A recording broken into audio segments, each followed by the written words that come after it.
सरस्वती जी और उनकी बहू रश्मि के बीच एक दिन बहस छिड़ जाती है।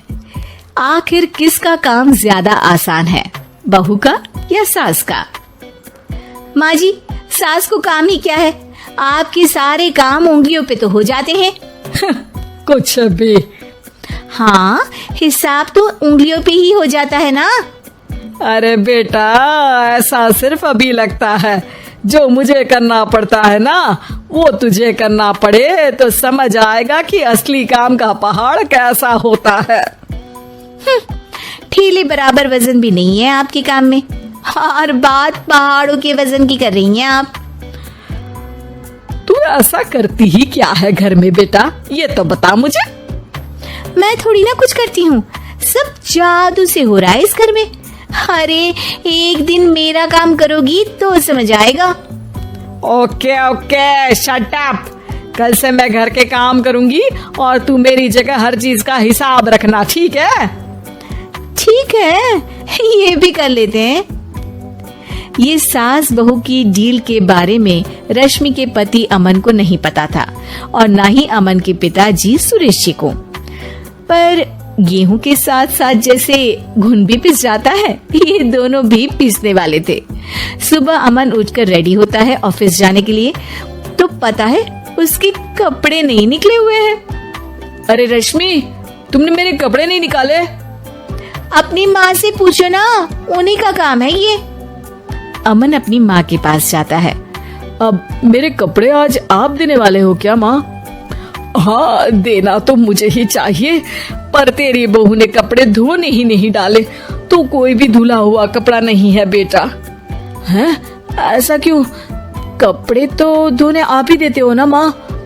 अरे बहू ने तुझे बताया नहीं, अब हम अदल बदल गए हैं, मैं अब बहू और तेरी बीवी सास। अमन परेशान हो गया। वो बिना इस्त्री के कपड़े पहनकर ऑफिस चला गया। सरस्वती जी अपने घुटने के दर्द के कारण झुककर घर साफ नहीं कर पा रही थी और ना ही खाना बनाना याद रख पाई। उधर रश्मि पहले ही दिन घर की चाबी घुमा चुकी थी और 300 रुपए का हिसाब अलग नहीं मिल रहा था। पर दोनों का ही घमंड कैलाश पर्वत से भी बड़ा था और दोनों ही खेमे एक दूसरे की बात मानने को बिल्कुल तैयार नहीं थे। शाम को जब सुरेश जी और अमन खाना खाने बैठते हैं तो सरस्वती जी उनके सामने गाजर और पपीते लाकर रख देती हैं। अरे माँ, ये क्या है? ख्याली पुलाव के साथ सलाद। माँ जी खाना बनाना भूल गई लगता है। अरे एक एक चमन्नी का हिसाब है मेरे पास, खाना बनाना कैसे भूल जाऊंगी?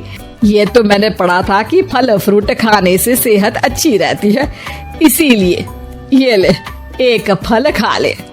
रात को सुरेश जी और अमन अपनी मीटिंग बिठाते हैं अकेले में। बाबूजी, इनकी लड़ाई के कारण ना हमें ठीक से खाना मिल रहा है, उल्टा घर के सारे काम रुक गए हैं। हाँ बेटा, 2 भैंसों की लड़ाई में बेचारे खेत के पौधों का भी नुकसान हो रहा है। पर पापा, क्या बताऊं आपको, मैंने माँ को इस महीने की 2 तारीख को बिजली के बिल के पैसे दिए थे। आज बिल भरने के लिए मांगने गया तो पता चला कि रश्मि उन पैसों से गैस सिलेंडर ले आई। अच्छा, तो सिलेंडर के पैसों का क्या हुआ? अब सिलेंडर के तो कोई पैसे नहीं थे बाबूजी, हमारे घर पर गैस की पाइपलाइन लगी है ना। बेटा, इन दोनों का कुछ करना पड़ेगा, नहीं तो अपने घमंड के चक्कर में पूरा घर बर्बाद कर डालेंगे ये दोनों। अमन और सुरेश जी काफी सोच विचार के बाद एक निष्कर्ष पर पहुंचते हैं।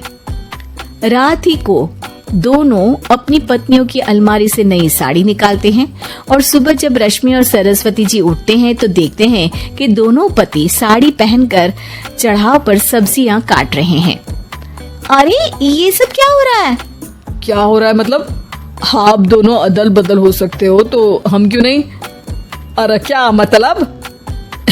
नहीं नहीं, मेरी भी बचपन से किसी की बहू बनने की इच्छा थी, तो आज से सरस्वती तुम बड़ी बहू, मैं मिडल बहू और अमन छोटी बहू। अरे लेकिन सब घर पर बैठ जाएंगे तो कमाएगा कौन? ये घर कैसे चलेगा? अब वो तो भैया या बाकी लोग जाने, अब हमने भी अदल बदल कर ही लिया है तो कुछ नहीं हो सकता।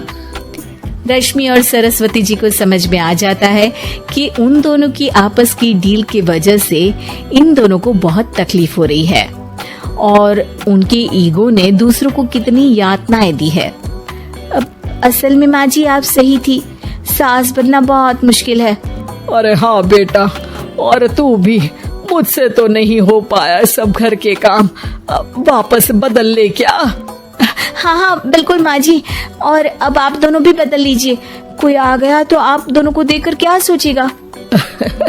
अच्छा है, आप दोनों के समझ में ये बात तो आई, मैं फटाक से कपड़े बदल लेता हूँ। अरे रुक जा बेटा, एक फोटो ले लेती हूँ तेरी, मेरी बेटी होती तो तेरे जैसी ही दिखती साड़ी में। और मेरा फोटो नहीं लोगी?